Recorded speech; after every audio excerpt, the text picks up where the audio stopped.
Hi friends, this is our 2007 Airstream Safari SE 19 foot, and we've had it for many years, and this year the thing that every Airstream owner dreads has happened. So let's open it up and take a look. This video is brought to you by iFixify. Fix it once with iFixify. Visit us at ifixify.co. So as you may have guessed, if you're an Airstream owner, the thing that every Airstream owner dreads is the chance that their subfloor could be rotting. And I think possibly I first detected signs of that problem here under the dining table. But it got more serious when I got to here. That was when the sheathing, the vinyl flooring was still in place. But I felt another dip right here. And so what I did after ignoring it for a while was sort of walk around trying to feel for the extent of the damage. Remember, because the vinyl was still in place. And right about here, using heel pressure, I experienced the dreaded sound of a plywood floor falling apart.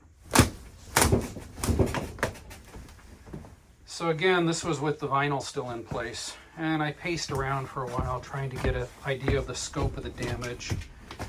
And I do think that by my feet, this is one of the worst areas right here.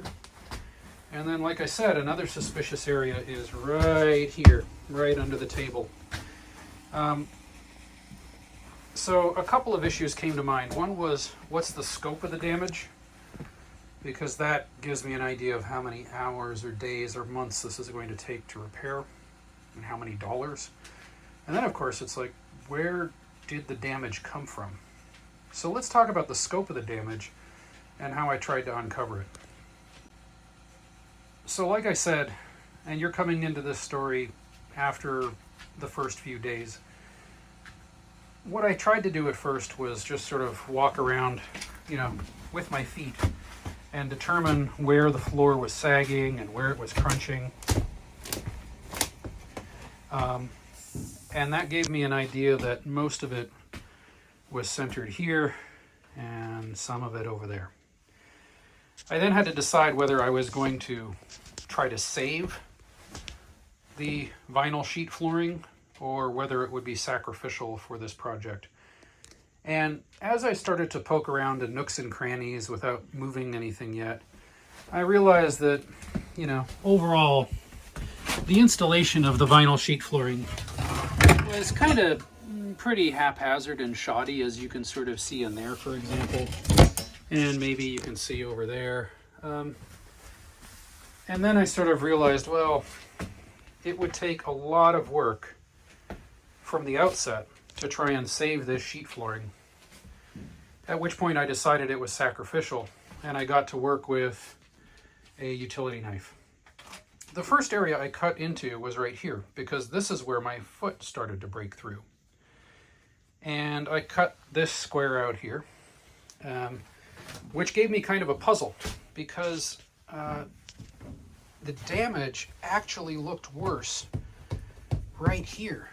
But that wasn't it, right? The other part is, as I got over here, I could clearly see water stains, which then led me to make the next cut because I wanted to trace how far those go. And I do think that possibly one source of water entry could be the door, and also that the stain goes under the fridge. So I'm still scoping out the extent of the damage. The part that's most obvious, though, right now, a day into it, is that the worst of the damage is right here.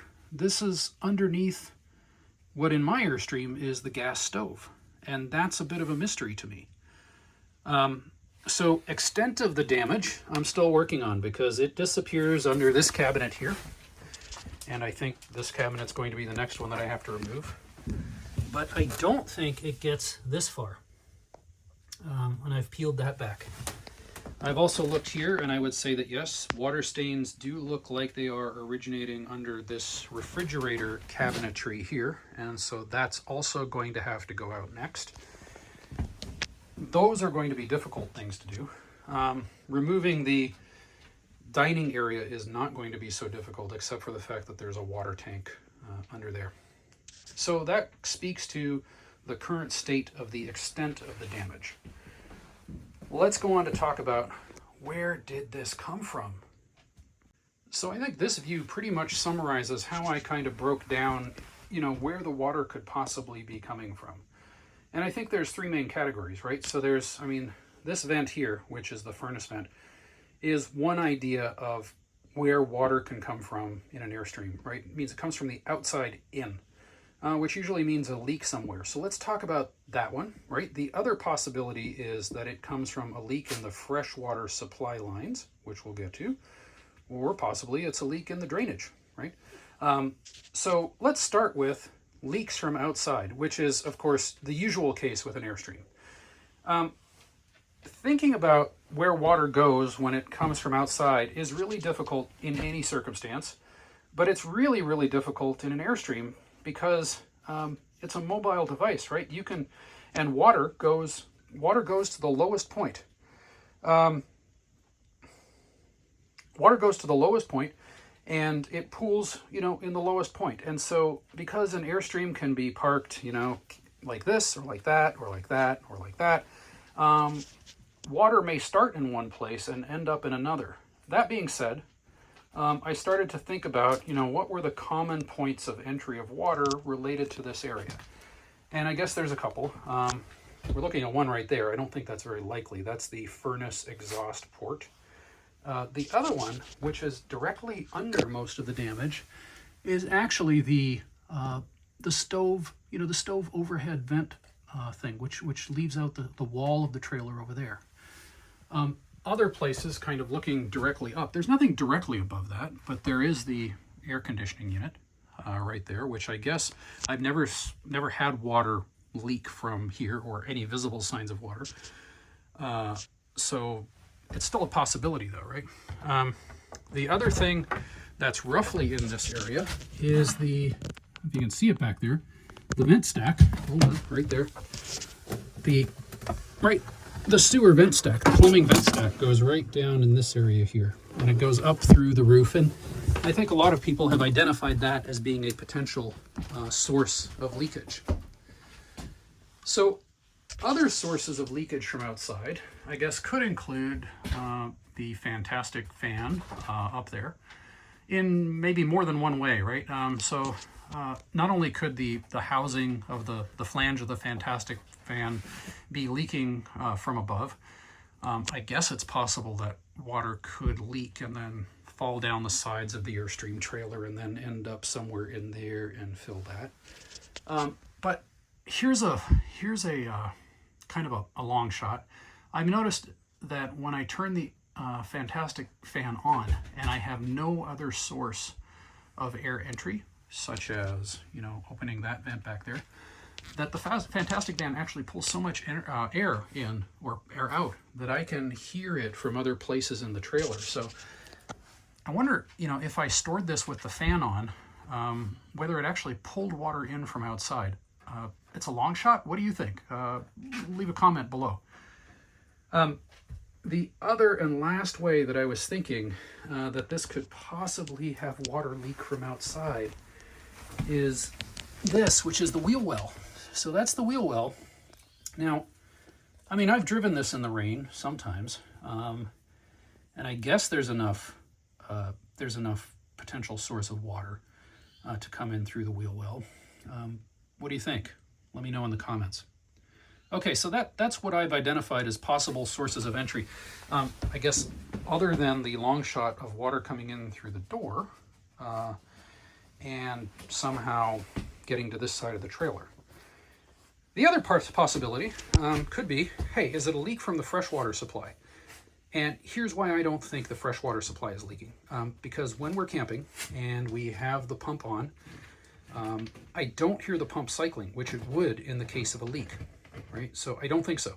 Could it be leaking with city water? Yes, but we don't really connect it to city water that often, so I really think that's a long shot.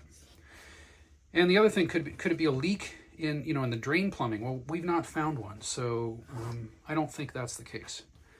So we've reviewed water coming in from outside. We've reviewed freshwater, and we reviewed wastewater. And for all the reasons above, I think those are the potential culprits. But there is one other long shot, or possibly a unifying hypothesis, which is right here. If you look underneath the subfloor in my Airstream trailer, and probably in trailers of similar vintage, is this metallicized, this is aluminum, sort of, I think it's bubble wrap insulation. And if you look at it, it has what I think are water stains.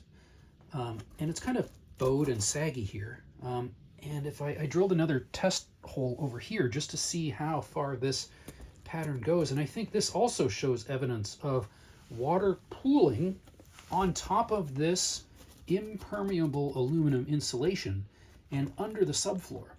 And that means to me that once any water gets under here, it stays here forever or until it evaporates, and possibly causes enough trapped humidity to cause decay of the floor over time.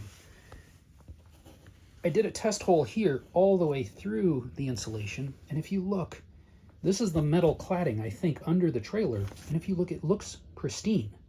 So I suspect that water, let me pull up this, I suspect that water, once it gets into the trailer over this impermeable insulation and under your subfloor, it has no place to go. And that could be really important when it comes to thinking about how to repair your floor and how you're going to insulate it. What do you think? Drop a comment below. Okay, that's about it for this video. We talked about sagging subfloor, every Airstream owner's nightmare. We talked about starting to find the scope of the damage, whether or not the vinyl flooring is sacrificial. We talked about potential sources of water entry, and we talked about potential design flaws.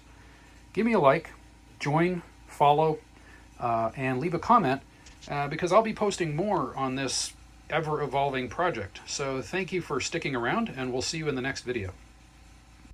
This video has been brought to you by iFixify. iFixify is a small American family business that makes how-to videos and hard-to-find replacement parts for Dometic refrigerator freezers and travel trailers. Please give us a like, follow, and ring the bell, and we'll see you on the next episode of Every Airstream Owner's Worst Nightmare. Thanks for watching.